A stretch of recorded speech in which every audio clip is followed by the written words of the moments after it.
Juste deux ou trois considérations par rapport à ce que nous avons vécu pendant toute la semaine et en liant cela avec l'évangile. Je me suis dit que l'évangile d'aujourd'hui peut être divisé en deux parties. La première que je nomme, qui sort de la bouche du Christ, tout ce qui peut détruire la synodalité.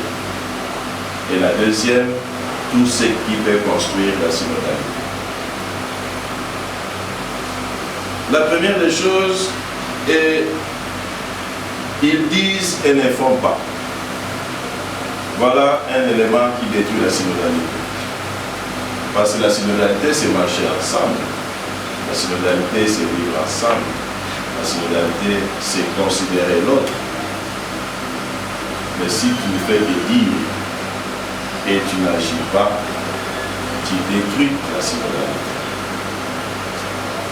La deuxième chose, ils chargent les épaules des autres et eux-mêmes ne veulent pas les remuer du doigt. Ça détruit la synodalité.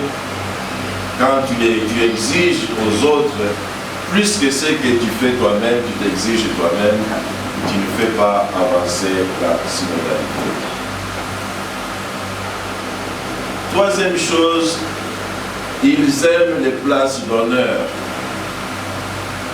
Ça tue la synodalité parce que si tu n'es qu'à la recherche de la première place, c'est-à-dire il faut reléguer les autres, il faut marcher sur les autres pour que tu maintiennes cette première place.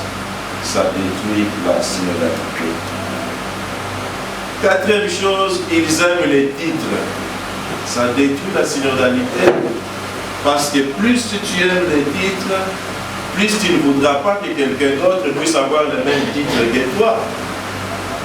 On a parlé des curés par exemple. J'aime les titres des curés. À supposer qu'on appelle quelqu'un d'autre encore curé à tes côtés, tu sauteras vite en disant dans cette paroisse, c'est moi qui suis le curé. C'est parce que tu aimes les titres que ça détruit la synodalité. Dans cette province, c'est moi qui suis le provincial. Ça détruit la synodalité. Et le Christ nous donne quelques éléments qui peuvent construire la synodalité. Vous êtes tous frères. Ça, c'est un élément important. Et quand on se sent frère, quand on construit la fraternité, quand on contribue à la fraternité, et quand il n'y a pas d'excuse pour tuer la fraternité, voilà le vrai chemin de la synodalité. Vous êtes tous frères. Ne donnez à personne sur terre le nom de Père, parce que vous n'en avez qu'un seul. Et si nous tous, nous nous considérons comme membres d'une même famille, d'ailleurs dans la prière c'était venu, Seigneur, aide-nous à grandir dans le sens d'appartenance à la famille SPCC. Et si on se considère comme n'ayant qu'un seul père, on pourrait dire une seule mère, donc membre d'une même famille, nous grandissons dans la synodalité. N'appelez personne maître, parce que vous n'avez qu'un seul maître. Parce que les maîtres, vous savez, agissent toujours en maître. Les dons des orientations, et le Christ plusieurs fois, il dit, ceux qui agissent en maître, qu'est-ce qu'ils font? Et n'appelez personne maître. Mais regardez que le Christ qui est ce maître-là. Et qu'est-ce que le Christ, les vrais maîtres nous enseignent? Que le plus grand soit le serviteur. Voilà quelques éléments à construire pour la synodalité qui vient de la bouche du Christ, lui notre seul maître. Et je crois que si nous sommes capables de nous considérer comme frères, c'est-à-dire même sœurs, de nous considérer comme membres d'une même famille, n'ayant qu'un seul père, de nous considérer comme frères parce que nous n'avons qu'un seul maître, et nous sommes capables d'être des serviteurs des uns des autres, tout ce que nous avons dit tout au long de ces chapitres va se réaliser dans notre vie. cherchons à ce que le Christ seul nous élève. Car il conclut, qui s'élèvera sera abaissé. Chers frères et sœurs, j'ai prié pour cela. Et je nous prie pour cela.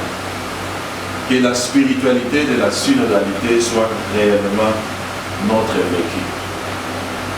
Et que les éléments, sans doute sortis de l'évangile d'aujourd'hui, forcés un peu pour que ça réponde au chapitre d'aujourd'hui, mais que je trouve que ce sont des éléments qui ont un soubassement qui a conduit réellement notre semaine, puissent être pris en compte. Ainsi, nous ferons encore beaucoup de pas en avant. Nous avons dit, la province a déjà fait un pas, mais il ne suffit pas. Il faut en faire beaucoup et beaucoup plus.